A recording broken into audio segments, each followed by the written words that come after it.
You know, Mr. Speaker, their excuses don't cut it because it's almost like a bank robber getting caught and then wanting to turn the money back. It doesn't work that way, Mr. Speaker.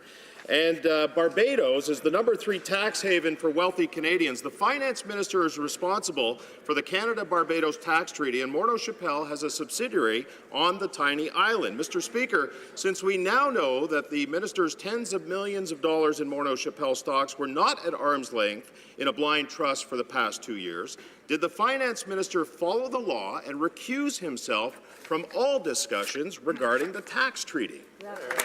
Parliament Secretary to the Minister of Revenue.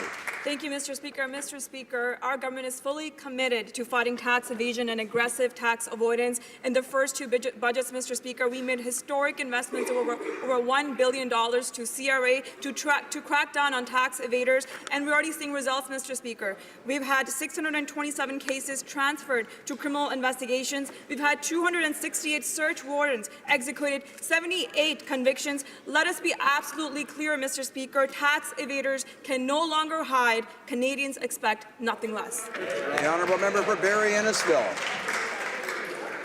Mr. Speaker, today the family of Lionel Desmond is on Parliament Hill. And this is a tragedy, the Desmond tragedy, that has impacted the veterans and military community across this country. And I can tell you, I was out there this morning, Mr. Speaker. The family is upset. They're upset because the Liberal government and this Minister of Veterans Affairs is not meeting with them. My colleagues and I were out there this morning to meet with the Desmond family, and this afternoon we'll be out there again.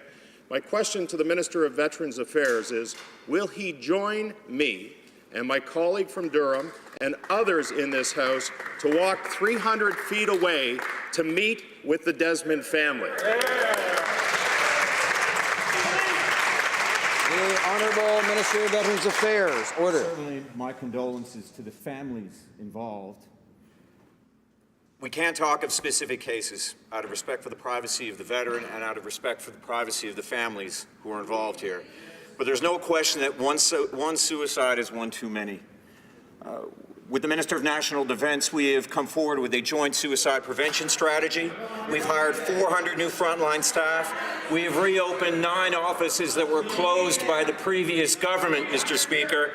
We have access to 4,000 mental health professionals and 11 operational stress injury clinics, and we say to veterans and to their families, if you need help, please raise your hand. One suicide is one too many. Thank you.